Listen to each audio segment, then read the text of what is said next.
Hi, I'm Arlene McIntyre, Creative Director at Ventura Design, and you're listening to Shut the Front Door, a light-hearted podcast that will bring you through the front door and into the homes of influential and interesting people. Home for me is one of the most important things in my life. My career has fortunately given me the opportunity to work closely with people and to help them create a home they will cherish forever. Diarmuid Gavin is Ireland's best known and loved garden designer. Born in London during the 60s, Dermot was brought to Ireland aged only 1 month old when his family settled in Rathfarnham, County Dublin. He attended the College of Amenity Horticulture at the famous Botanic Gardens in Glasnevin in the 1980s. Fast forward to 2019, and Dermot's gardens have been showcased at the prestigious Chelsea Flower Show, an astounding 9 times, and in 2011 he was awarded the gold medal for his entry The Sky Garden. Married to Justine and father to Eppie, Dermot is one of Ireland's most treasured TV personalities with regular appearances on Irish and UK channels. Dermot, it's my great pleasure to introduce you to Shut the Front Door. So how are you and how are you coping with the lockdown? I'm coping very well. We live in Kilmechanic in County Wicklow, so just outside Dublin. I have my garden and I have the great facilities of the Avoca shop just across the field. So I never want to go out again.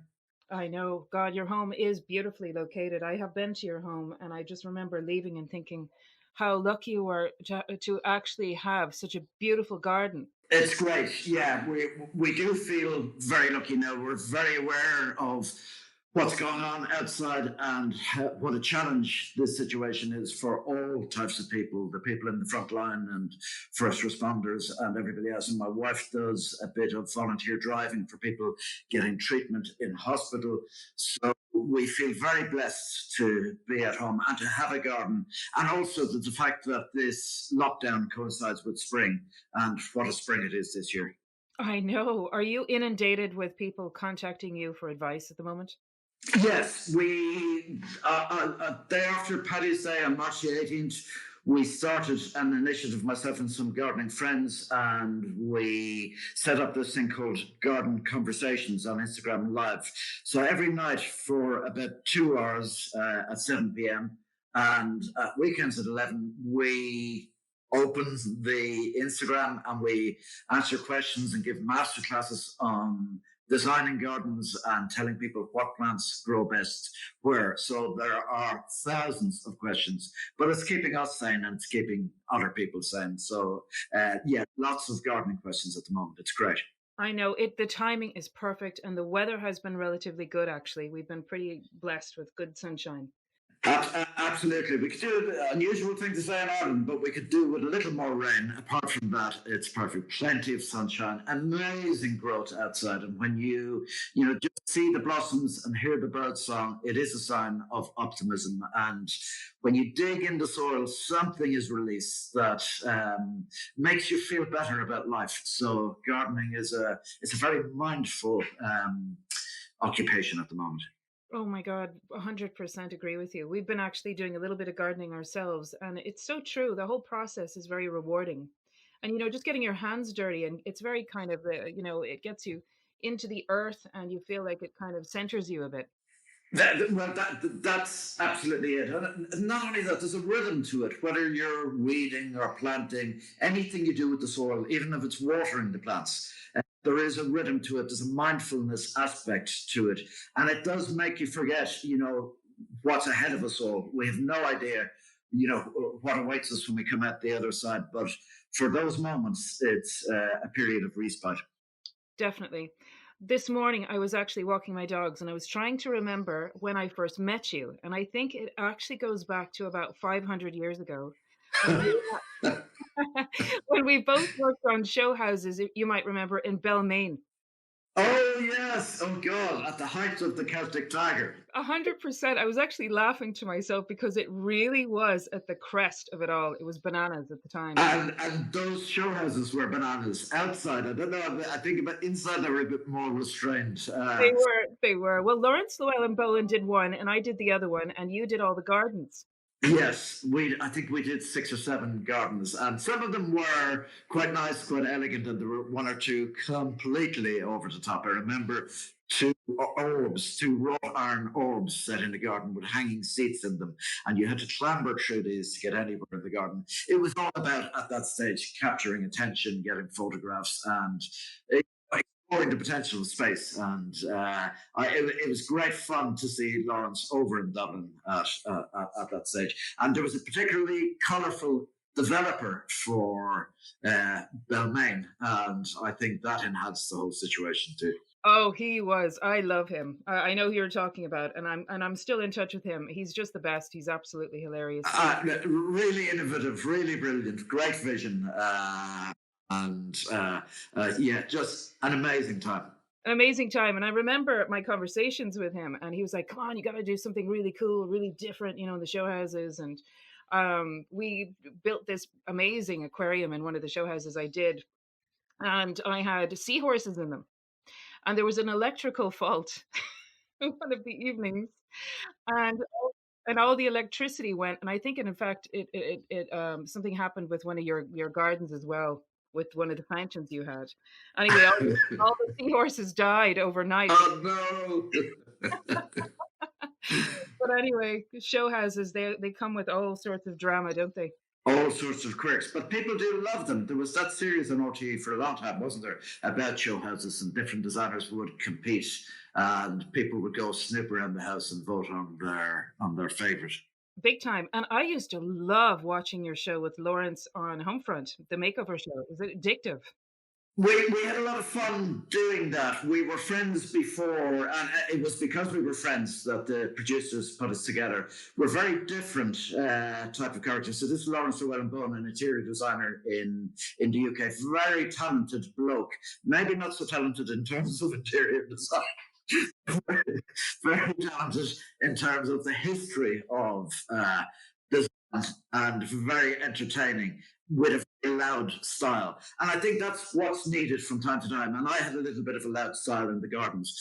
And it's as much to create reaction, to get people to stop in their tracks, have a look, and then think about design. So those programs worked very well for that type of thing. In terms of the gardens, we were doing lots of makeovers in the UK and then in Ireland. And the idea was to explore the potential of what a garden could be in the contemporary age, and to bring new gardeners on board, people who might have been watching Top of the Pops or Match of the Day, get them to watch a design show, a garden design show, was the challenge. And we had a great time. Yeah, it was great to watch. And I mean, you used to kind of spar with each other a bit as well, which was really fun. Like, were like those debates real debates, or were they just for TV?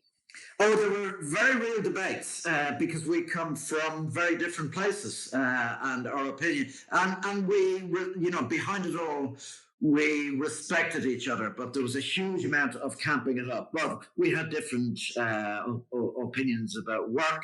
I would be very emotive and invest everything in it, and to Lawrence, it was just another project, and whether he turned up or did it at one remove didn't really matter to him. He was so knowledgeable though about everything to do with design. He knew a hell of a lot about the whole thing. And He's unbelievable. Indeed, there was that quiz on the drama about the Who Wants to Be a Millionaire show, and Lawrence and his wife Jackie are so knowledgeable, not just about design, but great general knowledge, great intelligence, and they actually got up to 500,000 on that program, and they I think a shooting star hospice charity in the UK. And Eve, I was on holidays. I read it in the paper, and I was livid that he was being found out as this super intelligent bloke. But there was even a question mark over the answer that I got wrong, that you could interpret it as being right. So yeah, super intelligent. He does lots of programs about social history and design on Radio 4 over at BBC Radio 4 over in the UK. And he still prances around judging programs in places like China and Australia and whatever. He's great. it was hugely entertaining. Honestly, I have to tell you, it was one of the better ones. There's a lot of other ones that have come on the scene since then, but that was really one. I think you guys kind of started that whole kind of idea. The concepts originated with you guys, I think.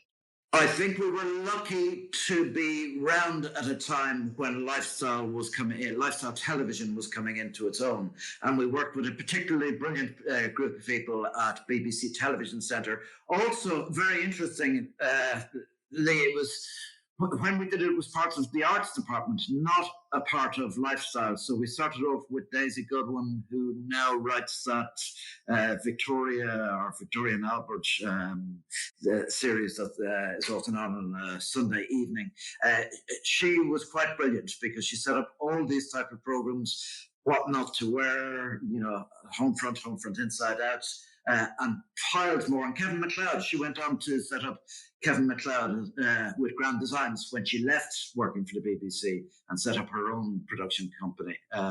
So yeah, right place, right time. Two boys got very lucky. Yeah. And so you've gone from gardening to Strictly Come Dancing. We did, yeah, we did all sorts. I did the Royal Way. I did all sorts of. I was quite amazed because, it felt for me that it took me a long time to find my voice. I was very passionate about design, but I would intellectualize design. I didn't want to, when I left college in 1988, I knew what I wanted to do. I wanted to make gardens, but gardens that were different. I was heavily influenced by other design, maybe, magazines like The Face and architecture and all forms of creativity. And nobody wanted gardens in Ireland back then unless they were of the style of Gertrude Jekyll, a woman who had lived and died 100 years before. So I had all this frustration inside me. I didn't really know how to do it. But I really wanted to examine the contemporary and be allowed to take contemporary influence. And when eventually it happened for me, and it happened through, going to the Chelsea Flower Show, doing a few gardens with there, been picked up by television. And then I was like a child in a sweet shop.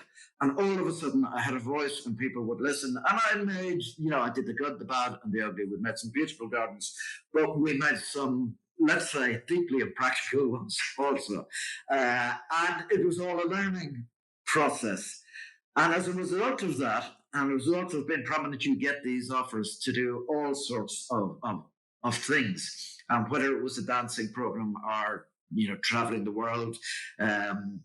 We did one extraordinary one called 71 Degrees North, where we had to survive in the Arctic in holes that we created. So extraordinary life experiences, and dancing was one of those things. Saturday evening on BBC One in Television Centre, just down the road from where I ended up living. It was absolutely amazing. But actually, what was the most amazing part about that is Justine was heavily pregnant with Eppie right through that time. So that's where we were concentrating our minds, but great fun. Yeah, great fun. Good for you. You'll have no regrets. I don't have too many, if any, regrets, because I tend to grab onto things if they challenge and if I learn something from them. And also, when you're doing those sort of programs, and I'm due to do one, or I was due to do one on a trawler, and I was due to do one with the SAS for survival. But you meet interesting people. You meet people who've achieved different things, whether they be Olympians or actors or singers or whoever. They all have life experience, and they're all from different backgrounds. And I find that element of that whole life very interesting. However, I always know that I'm a gardener, and I always come back to being a gardener.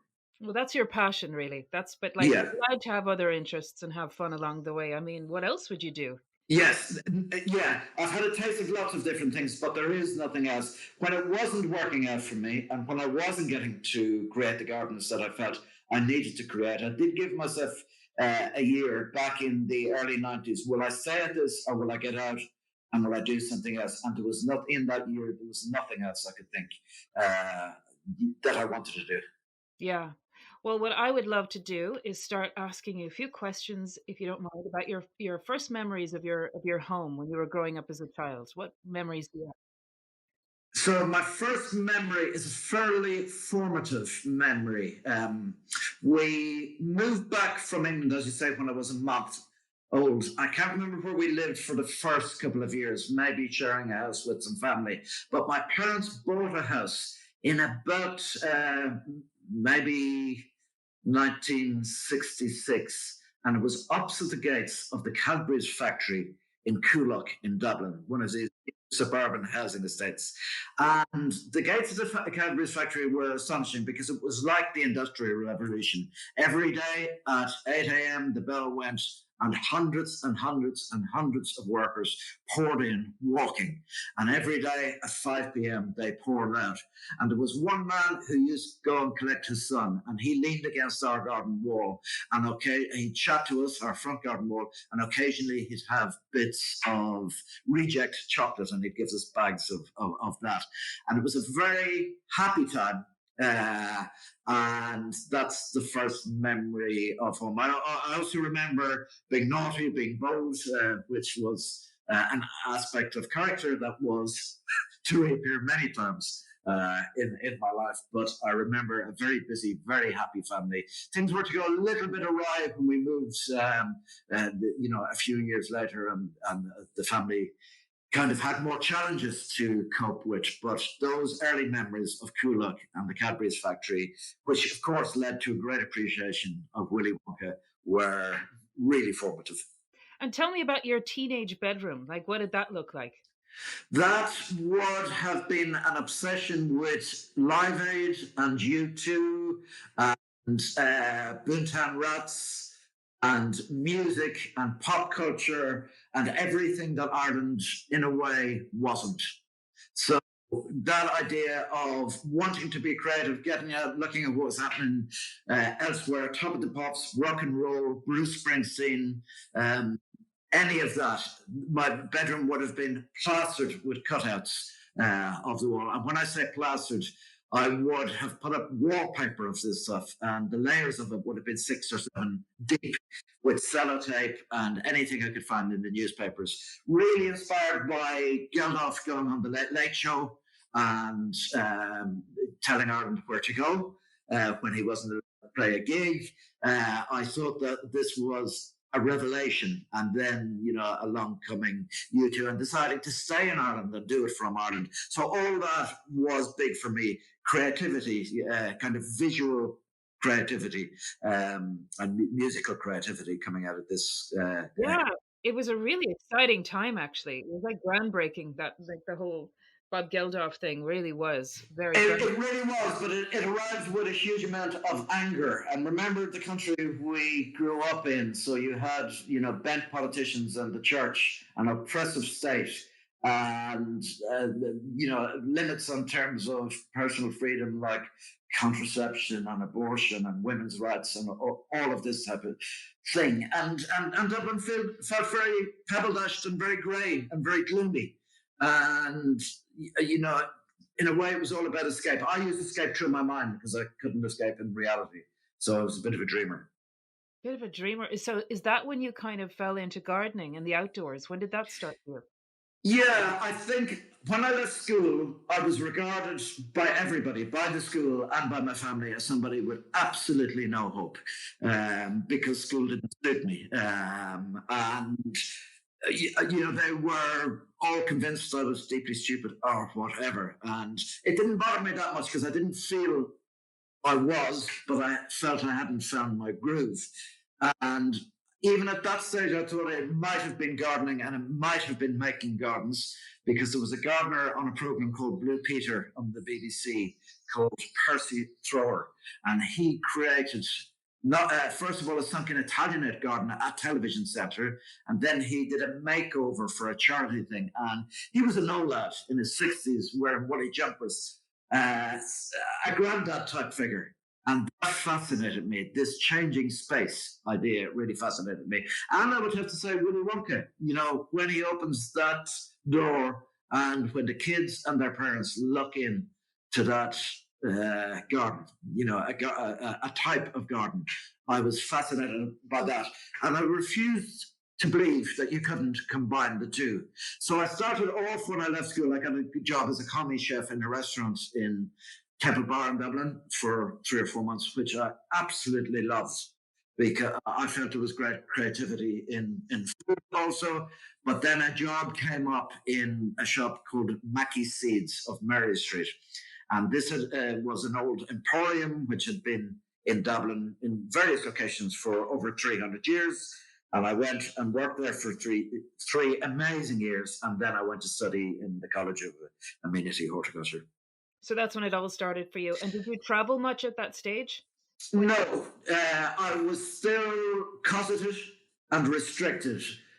At one stage, I really wanted one of these J1 visas to New York, and I asked my dad for a loan, and I'd earned the money in New York during the summer and paid back. And my mum stopped him giving me the loan. So I had friends who were going out, but I wasn't to be trusted. The traveling happened in my mind.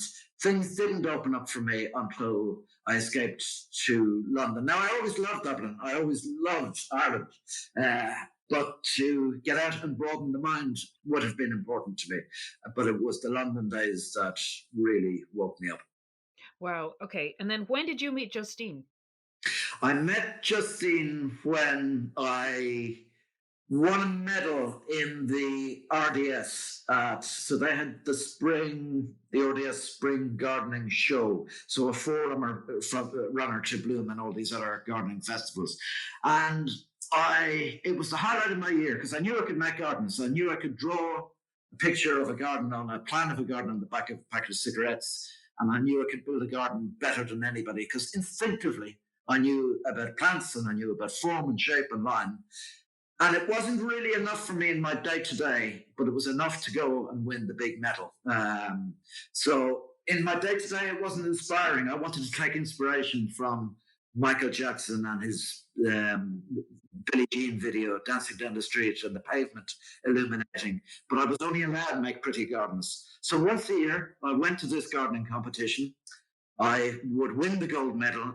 And then I'd cycle away because I'd lost a van and there was bouncing checks and I wasn't able to sustain a business because I wasn't happy making the gardens. But winning the medal gave you a certain kudos for a while. For sure. And I became, for a couple of months every year, the gardener of the day. And there was a journalist in Dublin called Terry Keane, and she was social. Fabulous. And, she was quite remarkable, but very scary at the same time.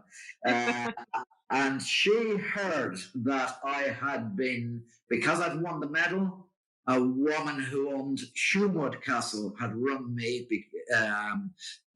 This Renata Coleman had just bought this massive castle somewhere, I think, in County Kildare or deep in County Wicklow. Went down to see that, and because I was the guy who was asked to look at the gardens of Humewood, Terry asked me to look at her small garden, her town garden in Ranelagh, and I did, really scared, but I kind of never left because Justine was her daughter, and we were all scared of her mother.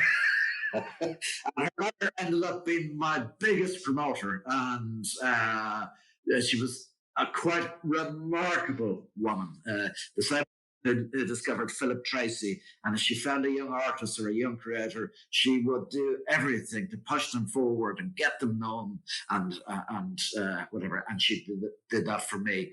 And Justine was the very disapproving daughter. It was all ab fab. When we watch that sitcom, it's quite remarkable because it was that, but a lot better or a lot worse, depending on your point of view, with Terry Keane, Noel Campbell Sharp, and then the partying all around the world and the disapproving daughter who I fell for. Excellent. What a story. So tell me a little bit about your own home now in Wicklow, and how would you describe your own personal style at home? So we lived in London, and I was desperate to get home, to move the family home around the time of the little one being born, around Strictly Come Dancing time. I'd had my fun in London. It's a city that I'll always love. But if you have children on the way, London is quite cold, hard place to bring them up. And they grew up with a bit of cynicism. So I was in my own head looking for a place. I couldn't afford a place back home because this was at the height of the craziness.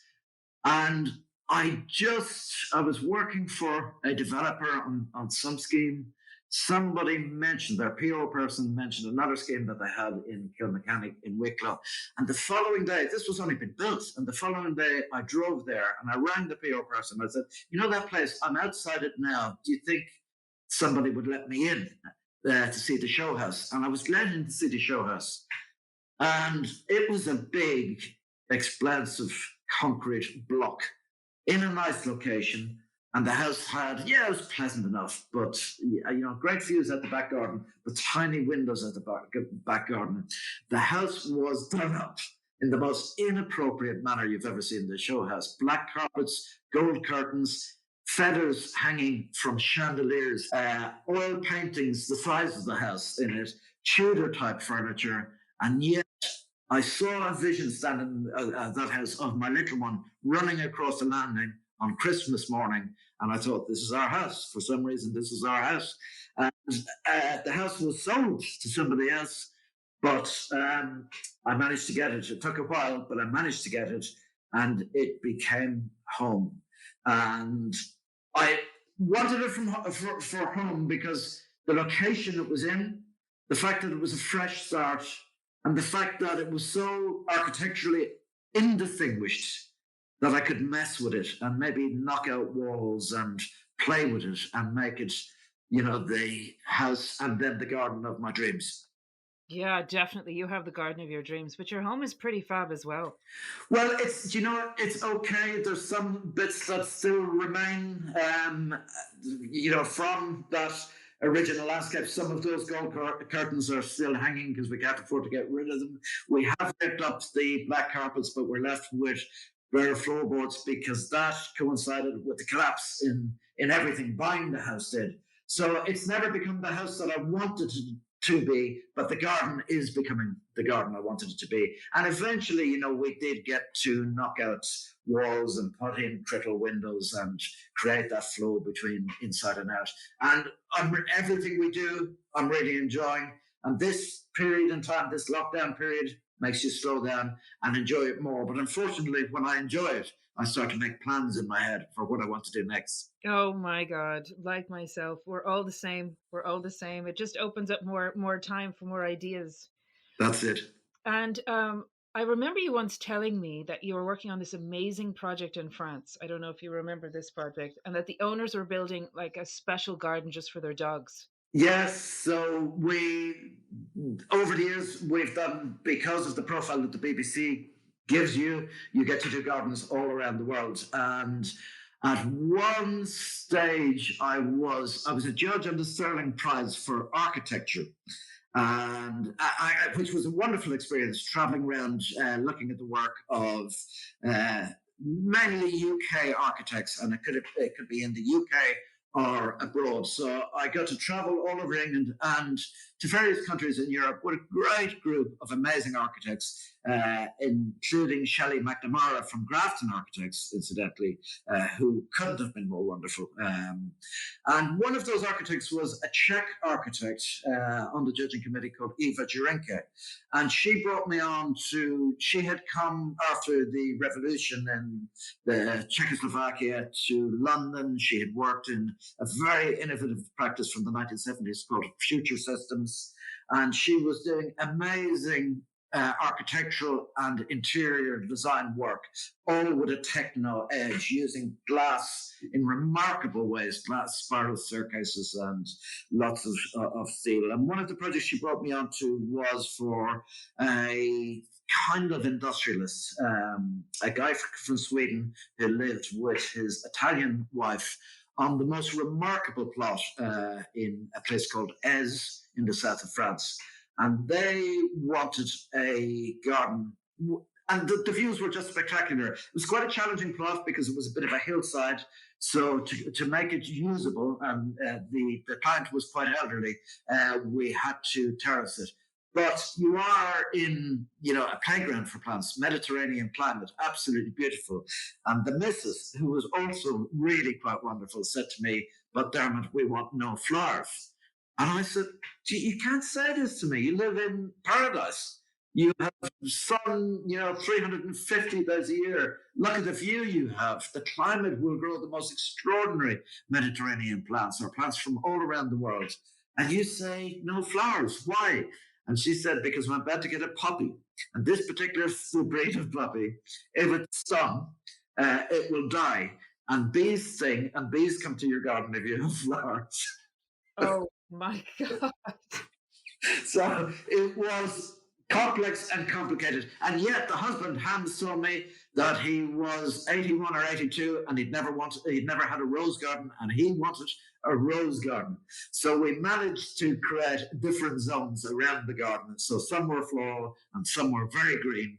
And we had gates between them where the dog could go. The dog hadn't even been born at the time. The family were invited back for dinner when Hans and Emma settled in, and we went back, and I met the little pug. And he was so adorable, I couldn't even be angry with the dog. Some lucky pug. But it was also funny. Something you said earlier reminded me, because Emma at one stage said she wanted an aquarium. And again, this was over dinner, because all deals and all talk and all design work was done over dinner. Some Michelin-starred restaurant in Monton. And I told her about this guy who probably supplied your seahorses also, from Galway, who bred seahorses. So then she wanted an aquarium full of seahorses, and he came out. And then when we were out putting, she decided she wanted an owl. And could I sort that? But that was one step too far for me. It sounds like the apple hasn't fallen far from the tree there. It was, you do meet them all, but I have to say they were absolutely wonderful and loving, and they adored their garden at the end, and that's what it's all about. And let me ask you about the Chelsea Flower Show, which is just phenomenal for you. Yes, Chelsea is incredible. So it's this event that is run by the Royal Horticultural Society. They've been going for about 250 years. They've been running Chelsea for about 103 or 104 years. It takes place in the grounds of the Royal Hospital in London, which is on the banks of the River Thames. It's a remarkable situation where the world of gardening comes together. They have big floral marquees where people show off their creativity, whether it's in flower arranging, design work, breeding certain types or collections of plants. And outside, they have about 20 main gardens. And I was, back in the day, really desperate to create the garden style, to show the garden style that I liked. And what happened is I wrote to the RHS. Actually, I didn't. I called. I went over to London on the boat and on the train, and I knocked on their door, and I said I wanted to do a garden at the Chelsea Flower Show, and they told me nobody had done that in 100 years. You don't walk in off the street. You submit a typed letter with your designs and whatever. I did that for the following year, and I was rejected, but then somebody dropped out. I was accepted. So I got to start making gardens there in 1995. And I learned so there's about 20 main gardens in general. And I learned very, very soon that people were obsessed by medals. Now, maybe I had my own little obsession because I'd always won gold in Dublin.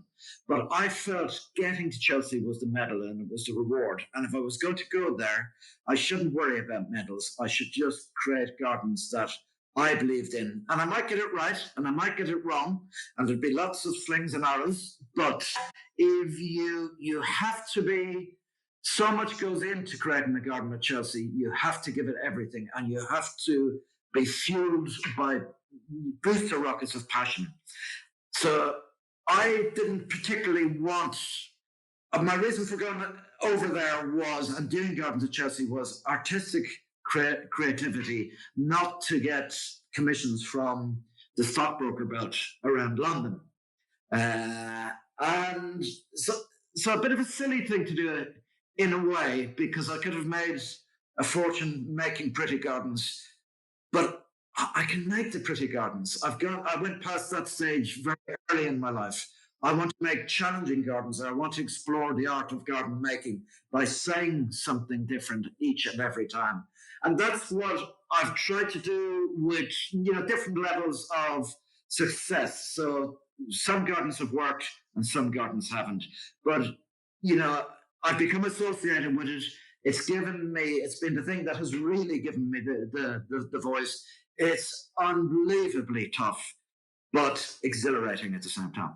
I can't imagine. It just seems like it's really, really tough, and especially like the Sky Garden was really something. Now that was just The Sky Garden was really interesting. Yeah, that gave me a chance to plant with greens, and it also gave me the chance to bring in the Willy Wonka. That whole idea of the Wonkavator, the lift that he gets in, which Charlie and his dad when they burst through the factory. So it was symbolic for me. I wanted to create a garden that was deeply beautiful, very green, inspired by a hillside in County Sligo, where I saw stones by the side of a stream covered in moss, and they were like sponges. And the different colours of green were absolutely extraordinary. But I also wanted a little bit of magic. So you'd walk through this garden on a raised serpentine path, and you'd come to a pink, simple pavilion lying in the garden. You'd sit in there on Lutyens benches, and this would rise out of the undergrowth and rise up into the sky with people sitting on it. So it was, a bit of gardening of the future. We had a massive crane to hoist this out of the ground. I'm deeply respectful to the organisation that let me do this, because to be allowed to lift people in a cradle above the crowds in Chelsea is just astonishing.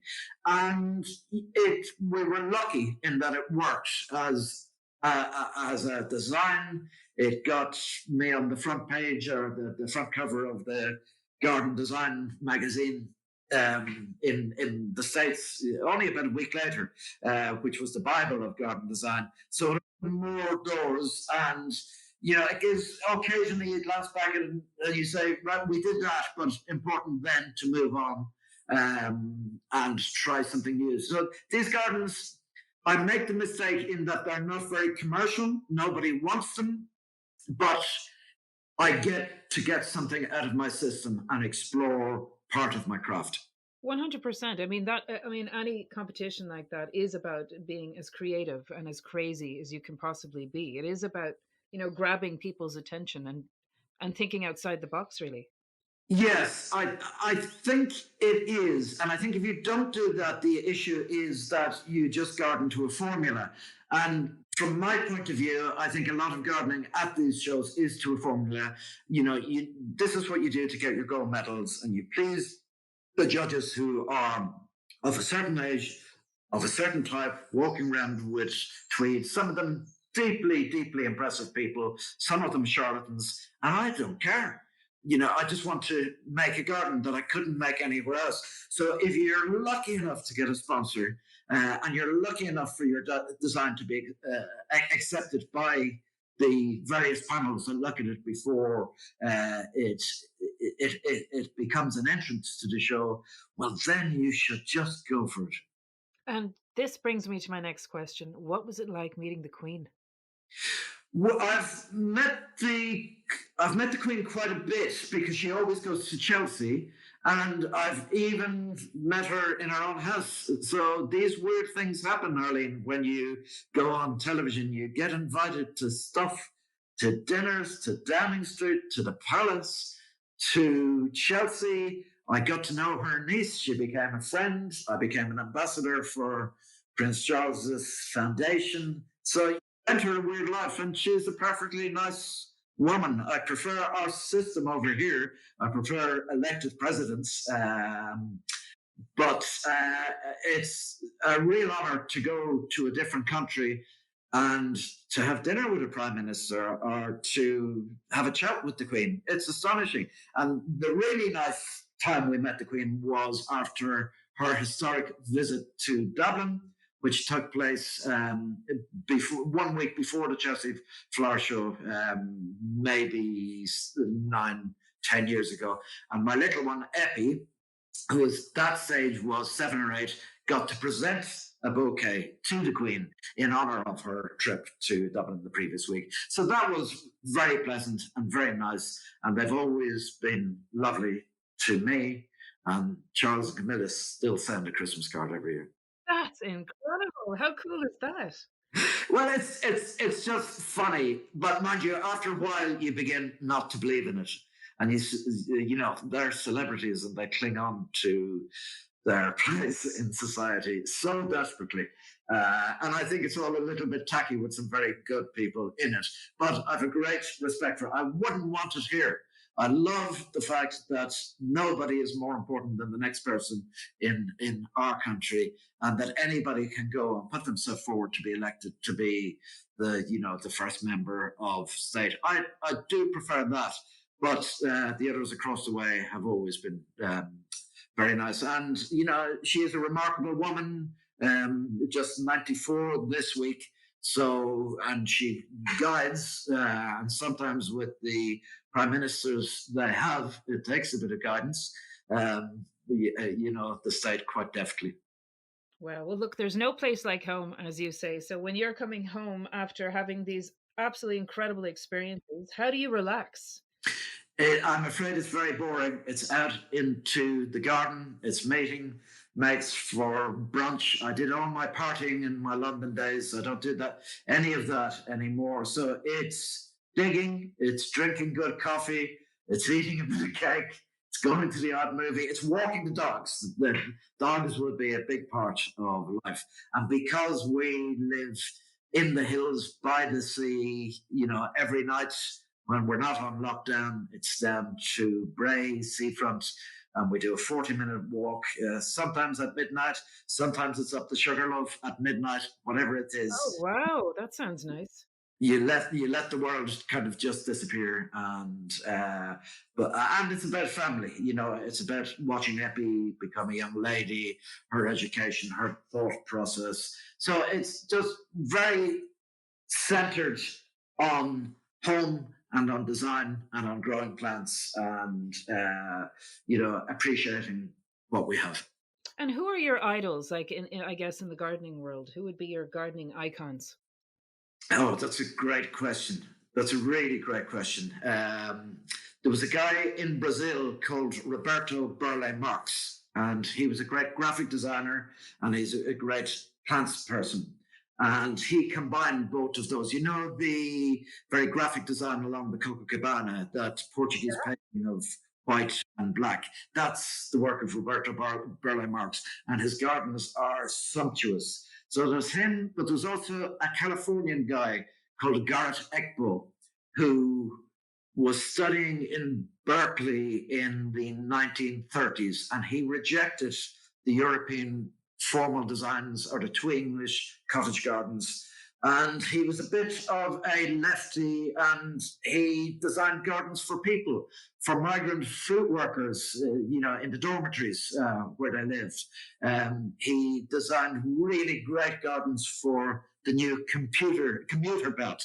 So as suburbia built up, he looked at spaces that most of us have and just created really sensible design using exciting materials, keeping it simple. And he's had a massive effect on my way of thinking, because I think he got it right in the 1950s and 60s and 70s. And we've lost our way a little bit since then. Simple, elegant design. Obviously, he was dealing with a great climate over there. But that notion that gardens are for people, appreciate the history of garden design, understand where the plants and the soil come from, but do your own thing. And uh, remember that the garden isn't separate from the house. So the flow between inside and outside is all important. So adding that to the holistic power of a garden, he would be my primary idol. Wow. And how important is social media in your life? I kept away from social media until I discovered Instagram and discovered that I could do it. I could post a picture and I could look at other accounts, being a bit of a technophobe. So nice social media, being inspired and getting to meet inspiring people around the world, understanding what they're at, showing what you're at. I absolutely love it. So I've no time for any of the nasties, and I don't engage in any of those forums. So just where people are showing creativity, and the lockdown has allowed us to do this thing, as I say, called garden conversations, which we do every day, and we can talk to on Saturday, for instance, we're calling up a gardener in Melbourne, in Australia. We talk to a gardener in Ohio, in Columbus, Ohio, quite regularly. And they walk around their gardens and they show us what's happening. And it's making the world a very small place. And we have a second site called at Garden Conversations on Instagram, where we answer everybody's gardening questions. So we give that out. So social media is very important, not particularly to promote work, I think, because my work can be we do really beautiful. So we don't do all the mad Chelsea stuff for normal clients. We save that for the big shows. But it's more to share inspiration and inspire maybe a next generation and be inspired in turn by this generation. Definitely, definitely. And I mean, I follow you on Instagram, and I love your posts, and they're just always so beautiful and uplifting, really. Oh, thank you. But you're you're also educating your followers as well. I mean, half of the stuff I would never have known about stuff happening in Brazil and Peru and all these exotic places. Yes, well, the world is a very small place now, and I think this period of lockdown is going to change everything, change the way we feel about gardens, about growing plants, about seeds. It looks like I read something in the paper this morning. There could be, a famine on the way if COVID-19 affects places like Africa in the way that it possibly could. So gardening and growing your own is going to become more and more important. So we're in the middle of a quiet green revolution there. In Germany, they have this lovely thing where they have their own, if they live in apartments or whatever, they have the gardening plots that they rent where they garden. I don't know if you've come across this before. Yes, it's a big tradition, and in England also this idea of allotments that people can rent and grow their own. It's absolutely amazing. And what is really interesting about places like Germany is that the green movement, the no chemical movement, the appreciation of the bees, that is all really taking hold in a very real way. So our gardens, should maybe look a little bit more messy. We should be planting seeds instead of grass along the verges of highways and whatever, watching these pollinators emerge. Our whole take on how we garden is changing, and it has to change. But I would be very hopeful and very optimistic. Yeah, definitely. We're going to see a new world. I mean, you're not the first. I can hear the birds in the background. That's so Yes. yeah, I think I mean, this is an incredible time to just, get our feet, get our hands and our feet on the ground again, and touch base with, the earth, and learn about planting, and teach our children that, and learn a little bit more about it ourselves. Absolutely. And with this captive audience that there's there at the moment, because people are at home, they're looking for projects to do, they're excited by the garden naturally at this time of the year because everything is changing. And, you want projects to do with children. So we've been showing children how to grow avocados from avocado stones, or new pineapple plants from the top of a pineapple, or how you grow sunflowers. It's very rewarding, and the brilliant thing about gardening is once you start, you never stop. At whatever age you are, you never stop. If you get a hint of that magic, you're hooked.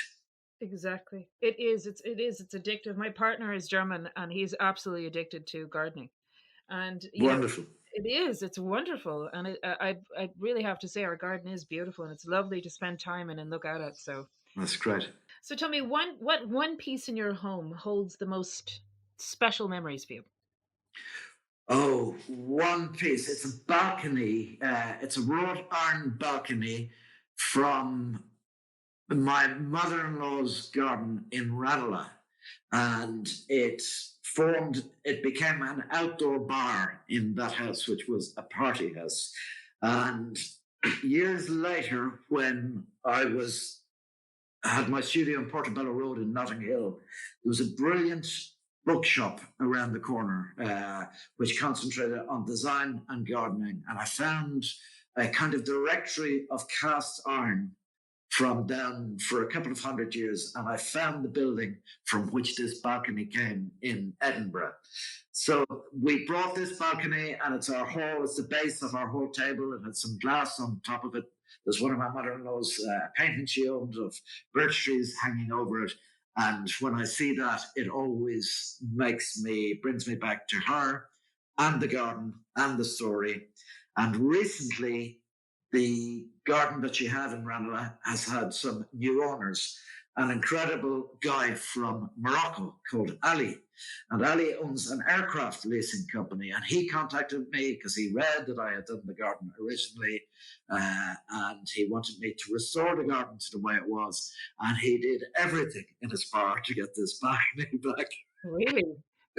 Because he'd seen pictures of it in the garden and he really wanted it. But her that must be obeyed said, no, it wasn't for moving. So that's the piece that really makes me smile. And how do you spend Christmas? Do you spend it at home? Depends. Depends. Every second year, I have permission to take the family away. So 1 year on, 1 year off. We have very good friends. My daughter's best friend lives very, very near. They met when they were all in nursery at the age of 2. I turned out to be best friends with the dad. Justine is a great friend of the mom, and the two families often go away. So we have been to places that Anna Maria Island in Florida was an amazing place to go to, an unspoiled part of Florida, but just about a couple of hours away from Orlando. So we do things like that. We go away. The year before last, we brought my mum to Marrakesh, and we spent Christmas in Marrakesh. So it's either at home with family or every second year getting away from it all. And what's a dream project for you? Like, what would be an absolute dream? A dream project is there's a nursery that I go to in Belgium called Solitaire. And I love using their plants because the guy who owns the nursery, who is never seen, has a brilliant eye. And he will see a tree and he'll look at it for 10 years and then he'll decide to shape it in a certain way. And it won't be in a predictable, topiarized way. So it might be a piece of topiary like a U or a piece of box or something like that. And he'll make the incredible shapes. So I like, if I can afford, if the project has a bit of a budget, to create gardens that are unique, using plants from this nursery and then dressing them up with grasses and the occasional flood of florals. So a client who lives in a nice place, who's inherently decent themselves, and it's not just all about money, and who wants to come on that exciting journey with you, that would be my dream project. And where do you see yourself in the next, say, 5 years? In the next 5 years, I'm very interested in what Garrett Ekbo was doing. And what I'd really love to do is to go back, really understand his style of gardens and kind of put a thing up that says, hold a minute, hold on, this guy had it right. Let's go back, look at what he was doing and make gardens for people, but also make gardens for the environment. So I'd love to do that. I'd really love to do that. And I'd love to carry on doing stuff. Myself and Dermot are talking about possibly making a series together. If we'd be very keen to have fun doing that. But I'd like to do a little bit of that. We're talking to other people about doing a little bit of everything as I'm doing at the moment. We're developing kind of eco-friendly gardening ranges with Dunstores, which is a massive privilege. And we've opened some houseplant shops with them, which is just enormous fun. So if I could continue doing what I'm doing, I'd be happy. And my final question, what advice would you give your younger self? Oh, stop worrying, have some confidence. It will all be okay in the end. Yeah, good advice. They weren't happy years. Mm. They were very challenging years. And, believe in what you believe in and believe that your way will be okay. Yeah, yeah. It's just the knowing that everything is going to be okay. Because look at I mean everything that you've experienced has brought you where you are now, and it's all about having life experience, isn't it? It is. And you have to go through that, but it makes you a little bit stoic, and it also lets you cut out the bullshit and go for the truth in everything. And I think that's the important thing. If you find what's true and what's honest, then it'll be okay. Quickfire section. Great. Which I'm just going to ask you a few questions real fast. So, are you ready? Yeah. Tea or coffee? Coffee. Bath or shower? Sure. Text or talk? Oh, never talk. Socks or jocks? Jocks. Bedside left or right? I'm trying to figure that one out. I would prefer the left. I'm always thrown right. Okay. Red or white wine? Don't drink. TV or radio? Radio. Home or abroad? Abroad. High street or couture? Neither. Eat in or take out? Take out. Front or back garden? Oh, back. Paradise. And the final one is Boris Johnson or Donald Trump? Oh, for fuck's sake. I think Johnson is maybe slightly more sane. But well, thank you so much for joining us today, Dermot. And I wish you, Justine, and Eppie safety, and I hope you're keeping well, and best of luck to you in the future. Thank you very much, Charlene. I've really enjoyed it.